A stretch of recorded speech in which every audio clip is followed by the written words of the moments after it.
Assalamualaikum warahmatullahi wabarakatuh. Video kali ini lanjutan dari yang kemarin.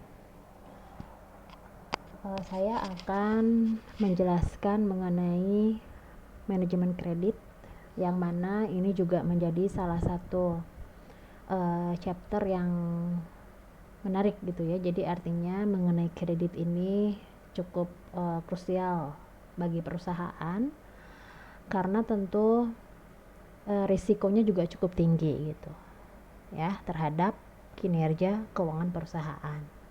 Selain cukup tinggi, juga resikonya mencangkup nilai yang besar gitu. Jadi sehingga sangat berpengaruh. Nah, apalagi untuk perusahaan-perusahaan keuangan ya, pembiayaan. Nah, gitu. Ini betul-betul sangat topik yang sangat penting gitu. Oke, kenapa perusahaan memilih untuk memiliki piutang? Pertama, sebetulnya perusahaan itu lebih suka kalau misalnya tunai, karena perputaran uangnya lebih cepat gitu ya. Jadi artinya dari produksi langsung menjadi masuk ke kas gitu. Perputarannya menjadi cepat dan memperpendek siklus arus kas. Tetapi poin yang kedua, semakin berkembangnya industri, semakin berkembangnya persaingan bisnis, membuat perusahaan juga yang tadinya murni 100% menjual secara tunai, pada akhirnya karena pesaing-pesaingnya melakukan penjualan secara kredit, ya dia tidak mau kalah saing dong ya. Akhirnya mau tidak mau mengikuti perkembangan bisnis. Nah, sehingga melakukan skema penjualan secara kredit mengikuti kompetitornya gitu. Apalagi kalau budaya masyarakat kita lebih senang nyicil gitu kan, kebanyakan ya masih mendominasi masyarakat yang memang lebih senang memperlambat pengeluaran keuangan secara besar gitu. Artinya bertahap pembayarannya itu dengan cara dicicil. Jadi itu menjadi poin juga. Jadi dua hal tersebut makanya diharapkan dengan skema penjualan kredit itu, yang mana nantinya kalau di laporan keuangan, kalau di neraca masuk ke piutang, itu diharapkan bisa meningkatkan penjualan dan bisa pada akhirnya meningkatkan keuntungan gitu. Tetapi di lain pihak tentu banyak risikonya juga gitu ya ketika perusahaan menetapkan penjualan dengan cara kredit. Nah, resikonya tentu di biayanya, di kosnya yang cukup tinggi. Kemudian di risiko di risiko ketika gagal bayar gitu, customernya tidak membayarkan angsuran atau yang sudah diperjanjikan gitu, atau kalaupun membayarkan lewat dari jatuh tempo, sehingga itu mempengaruhi arus kas, mempengaruhi operasional perusahaan jangka pendek. Nah, di sini masalah pada manajemen piutang, yang pertama tentu kredit macet ya, tidak tertagih. Nah, ini tentu resiko yang paling tinggi dan resiko yang angkanya tadi cukup besar, yang sangat mempengaruhi keuangan perusahaan. Kemudian yang kedua, meningkatkan beban bunga karena dana yang tertanam pada piutang macet. Nah, gitu. Perusahaan ini kan juga investasi juga di tempat yang lain, atau meminjam di tempat yang lain. Ketika perusahaan ada fungsi pendanaannya atau struktur modalnya paling banyak dari eksternal, yang mana dia harus mewajibkan membayar bunga kepada investor, kepada pemegang obligasi gitu ya, atau misalnya kepada bank, lembaga keuangan, ketika dia meminjam uang harus membayarkan bunga. Nah, uangnya nggak ada karena masih di customer. Ketika gagal bayar, ya artinya kan beban bunganya semakin tinggi. Apalagi kalau misalnya telat dari jatuh tempo, kan biasanya ada denda ya. Nah, itu juga berpengaruh ke situ karena arus kasnya terhambat, terganggu gitu, karena kredit macet tadi. Kemudian yang ketiga, munculnya biaya penagihan dan administrasi. Nah, biasanya perusahaan itu memakai pihak ketiga Tapi ada juga yang bagian khusus untuk penagihan ya, tetapi banyak juga perusahaan yang menyediakan yang bekerja sama dengan pihak ketiga dalam hal penagihan kredit gitu, sehingga ini kan juga muncul biaya lain gitu ya dalam hal penagihan dan administrasi.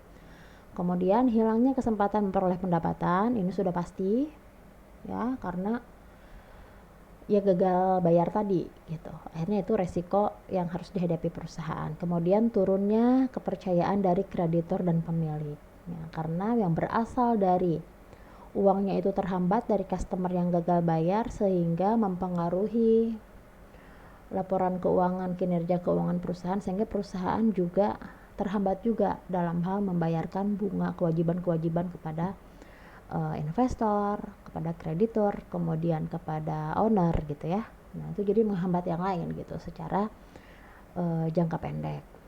Nah kemudian selanjutnya komponen kebijakan kredit.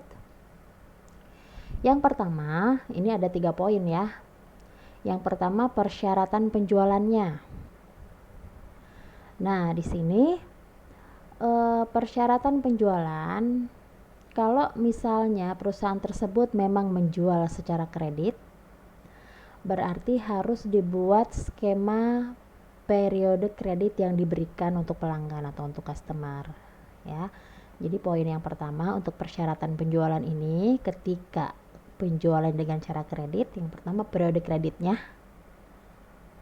Nah gitu ya, mau per bulan, mau selama 1 tahun, 3 tahun, 5 tahun. Nah ini kan tentu tergantung dari produknya gitu. Kemudian yang kedua, potongan tunai yang diberikan gitu. Kalau misalnya sebelum jatuh tempo sudah melunasi, itu mendapat diskon berapa persen, misalnya seperti itu.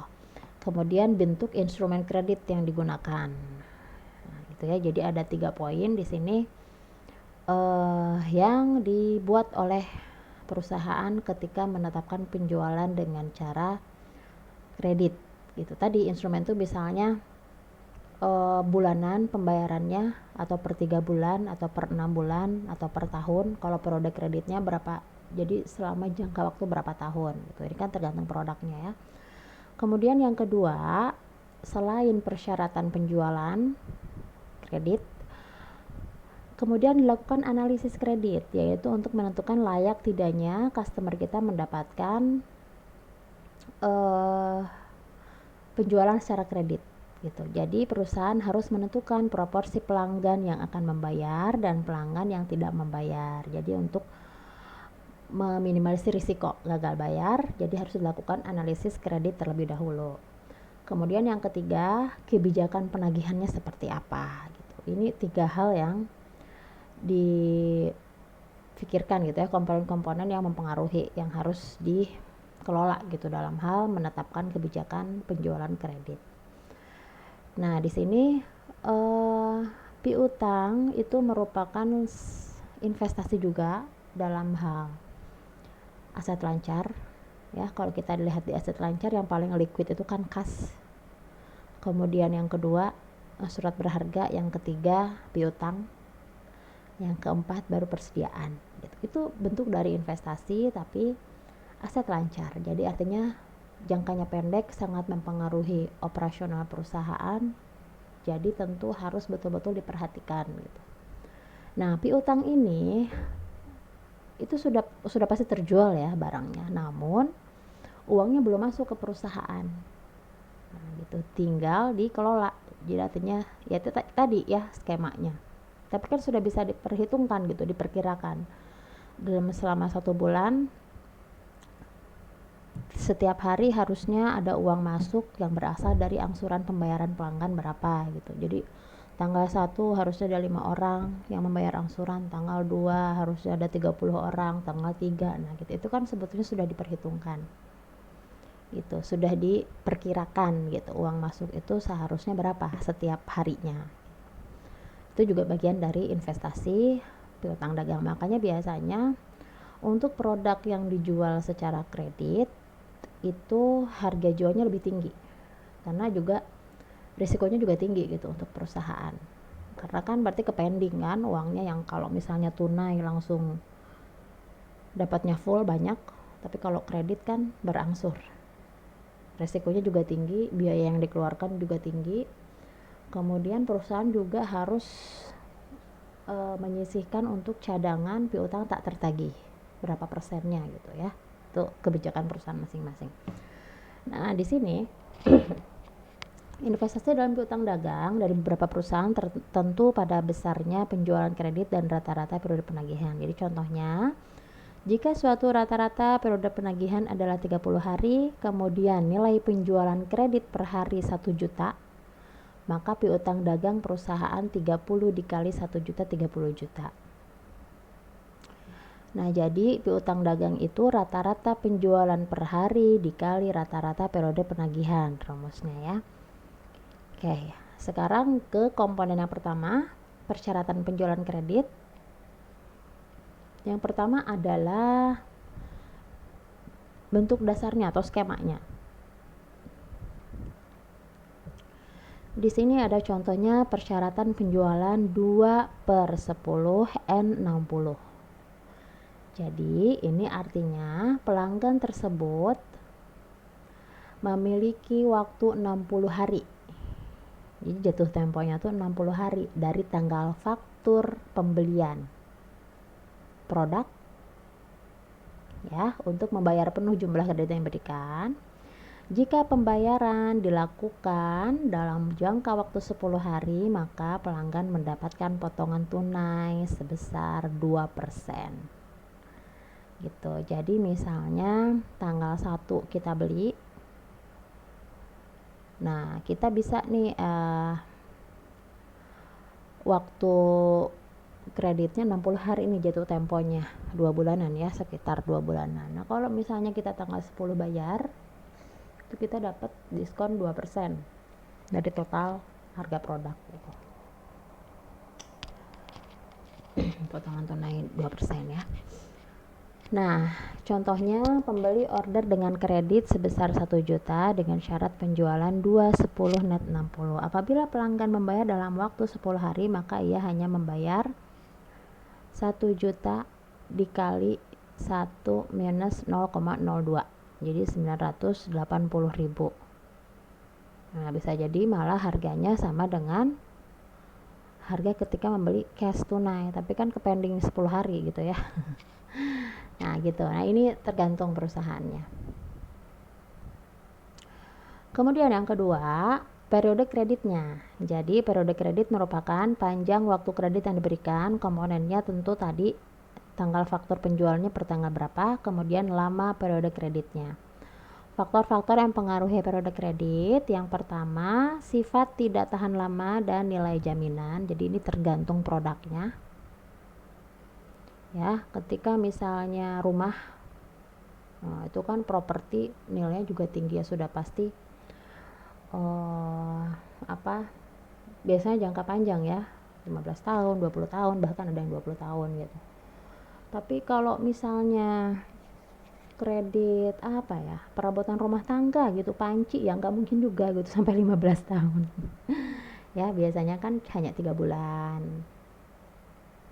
Nah gitu, paling lama 6 bulan, mungkin tergantung. Kalau 6 bulan tuh biasanya yang paket yang harganya berapa juta gitu, udah lengkap gitu ya.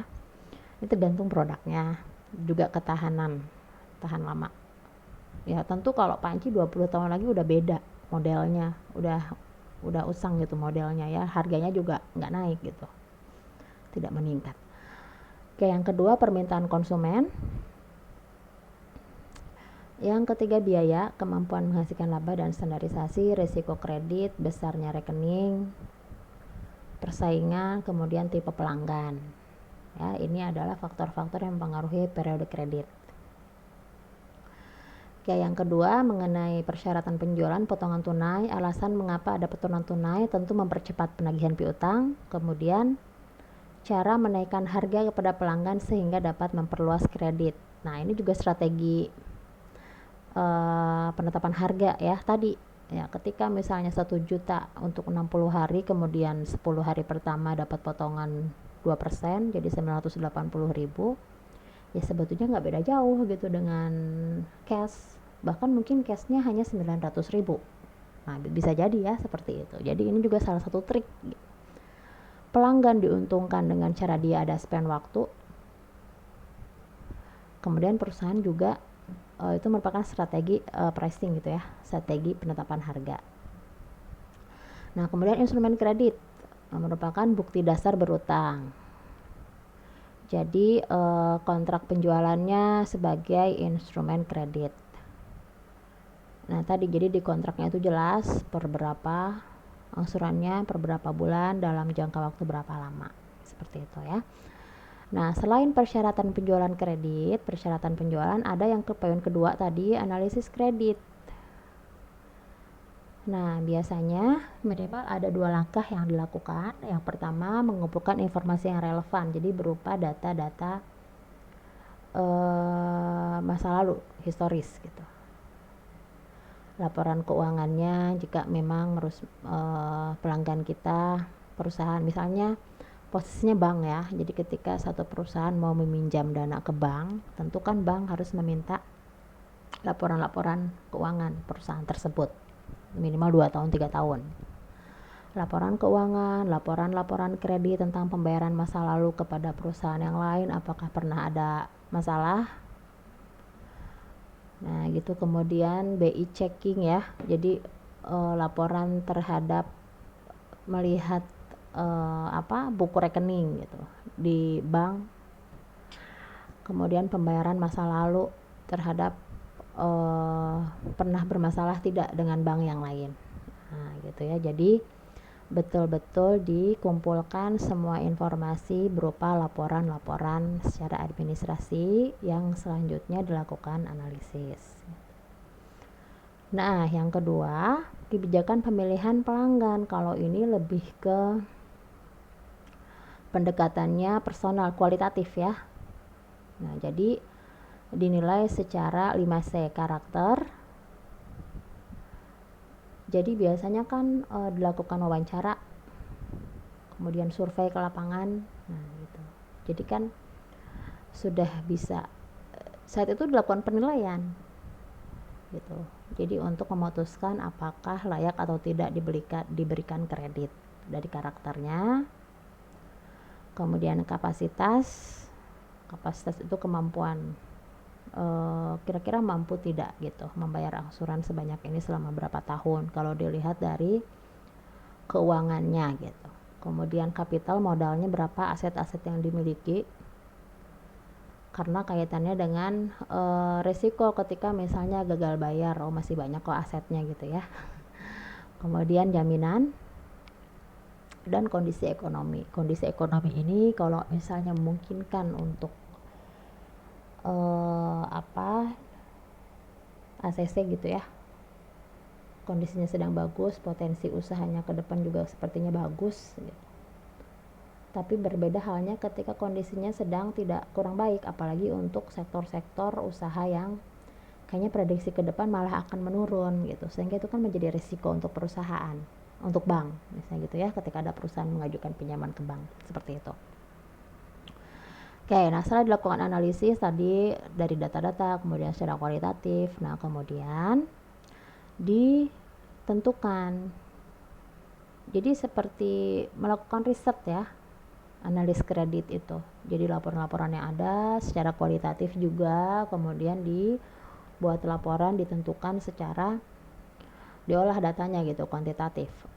Jadi contohnya PT ABC menggunakan metode angka kredit untuk membuat keputusan pemberian kredit bagi konsumennya.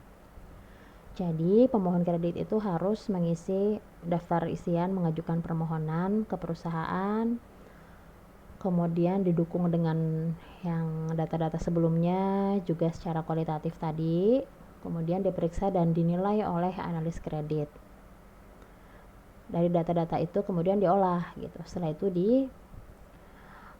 proses keputusannya, penerimaan atau penolakan atas permohonan kredit tersebut oleh kepala analis kredit. Nah, gitu ya. Nah, ini contohnya untuk perhitungan angka kredit, ada karakteristik keuangan dan kredit. Nah, misalnya referensi kreditnya, dia punya berapa banyak kredit asetnya, tingkat pendapatan berapa, riwayat pembayarannya berapa, selama ini terhadap semua utang-utangnya lancar tidak gitu, lama di alamat terakhir, lama di pekerjaan terakhir gitu ya. Kemudian di skalanya 0 sampai 10 bobot yang ditentukan, bobot angka gitu ya. Jadi dibuat seperti ini, jadi kan seperti survei ya. Nah, sehingga keluarlah angka 81,5. Jadi sebetulnya kalau di perusahaan ya pasti sudah pakai software sistem gitu. Ini manual banget. Ini contoh sederhananya supaya ada bayangan gitu, seperti itu ya. Jadi nah kemudian dimasukkan ke 81,5 ini termasuk angkanya yang mana gitu, standar angka kredit yang mana. Kalau di atas 75 ini layak untuk diberikan kredit, 65 sampai 75 50-50 boleh, tetapi ini tengah-tengah gitu ya, boleh diambil boleh enggak. Jadi ada persyaratan, syarat ketentuan berlaku yang lebih ketat gitu. Kalau di bawah 65 ditolak, tidak layak. Nah gitu ya. Jadi kalau di contoh ini 81,5 berarti layak untuk diberikan kredit. Nah seperti itu. Oke, selanjutnya komponen yang terakhir, kebijakan penagihan piutang. Nah biasanya beberapa hari sebelum jatuh tempo, nah ini juga menjadi biaya tersendiri gitu ya untuk perusahaan yang menetapkan penjualan secara kredit. Nah jadi biasanya mengirimkan surat teguran berupa email atau mungkin SMS atau mungkin telepon gitu ya. Nah kemudian ini yang kedua telepon, ini reminder dulu, email, terus telepon, terus habis itu kalau misalnya telat berapa bulan baru mendatangi pelanggan. Kalau misalnya bertahun-tahun debt collector gitu ya baru langkah terakhir adalah melakukan tindakan hukum bagi pelanggan gitu. Ini tahapan-tahapannya gitu. Nah selanjutnya itu tadi mengenai komponen-komponen kebijakan penjualan kredit. Kemudian selanjutnya perputaran piutang. Perputaran piutang itu seperti apa gitu ya, ketika yang awalnya dari kas uangnya kemudian diolah menjadi produk, masuk ke inventory, ke persediaan, kemudian ke piutang, nah menjadi kas lagi. Jadi periode waktu terikatnya tuh dari kas menjadi kas lagi itu berapa lama. Nah gitu ya. Nah dikatakan efisien kalau rata-rata pengumpulan piutangnya itu lebih singkat, lebih cepat daripada waktu piutang yang telah ditetapkan. Jadi misalnya satu konsumen per bulan tuh 30 hari jatuh temponya untuk pembayaran. Tapi setiap bulannya itu dia sudah membayar H-6. Nah gitu, itu kan berarti efisien. Atau misalnya dalam jangka waktu dia itu ngutangnya, kalau misalnya beli rumah 20 tahun, setahun pertama setiap bulannya kadang H-6, bulan kedua H+2, nah itu dirata-ratakan setiap bulan. Nah seperti itu ya. Kalau misalnya masih di bawah waktu piutang yang telah ditetapkan 30 hari, misalnya per 30 hari pembayaran angsurannya itu masih dikatakan efisien.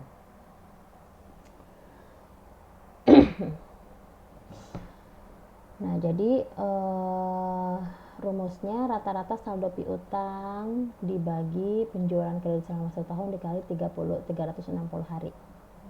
Ya. Masuk ke contoh soal. Contoh soalnya di sini perusahaan melakukan penjualan. Jadi skemanya ada 2. Ada tunai dan ada kredit. Nah, kalau tunai hasil penjualannya itu 2,7 juta.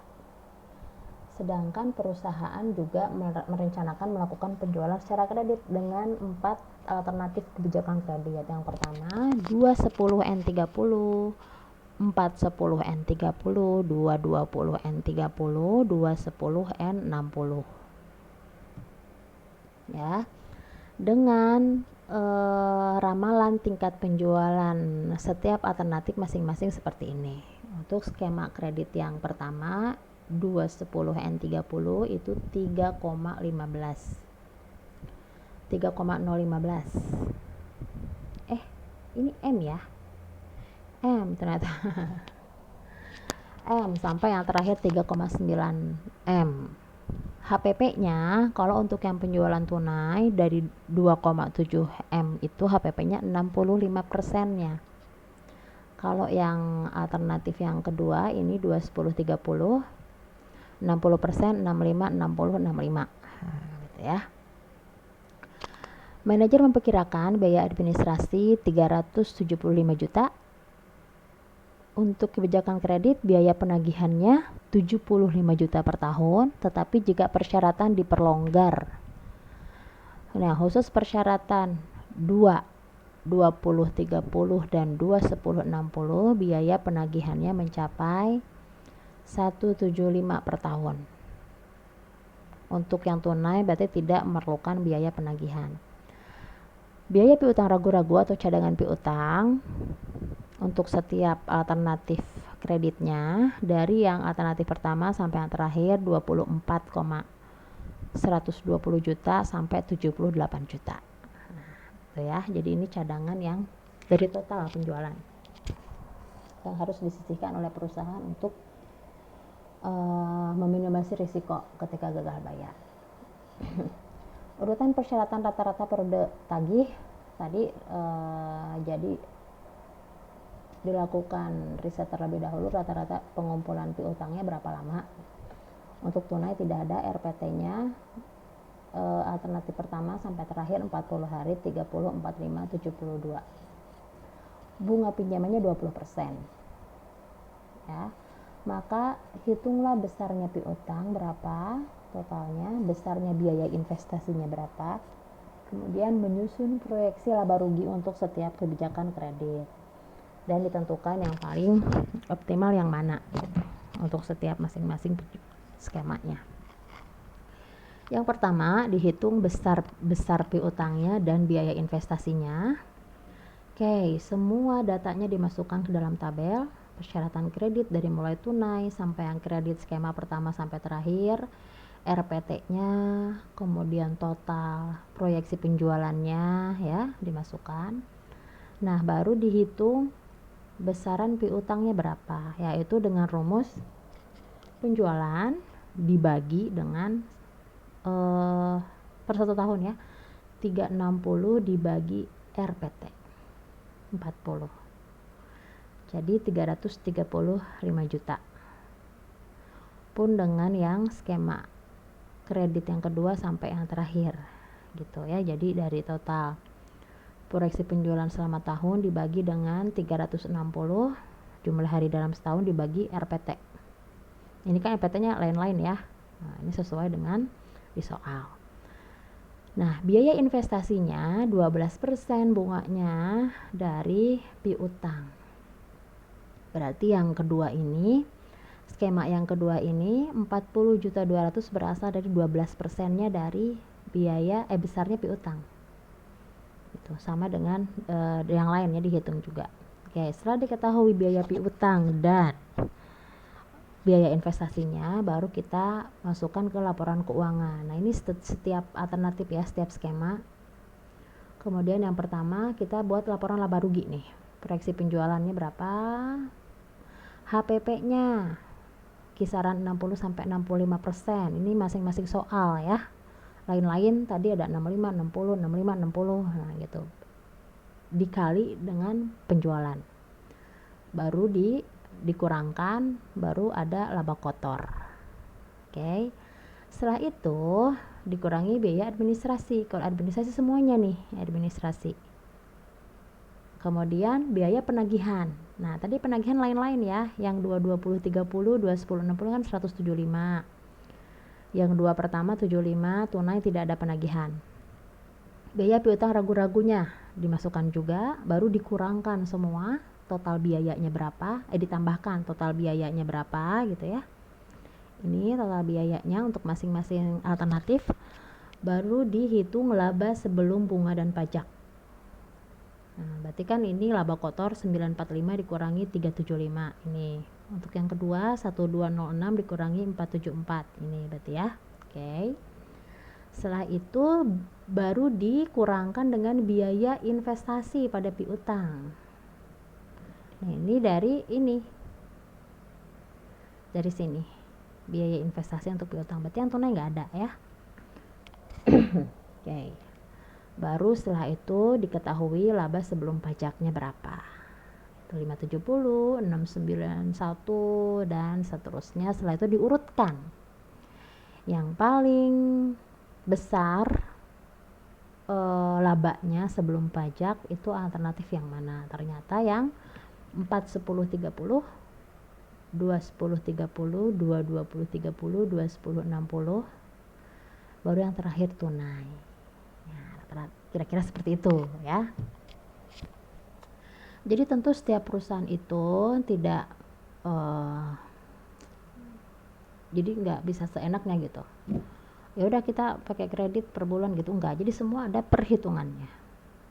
Gitu, dan tentu setiap perusahaan, apalagi semakin besar perusahaan semakin canggih ya sistem yang dibuat. Jadi dalam hal menentukan kebijakan apapun, kebijakan keuangan itu harus dilakukan perhitungan terlebih dahulu.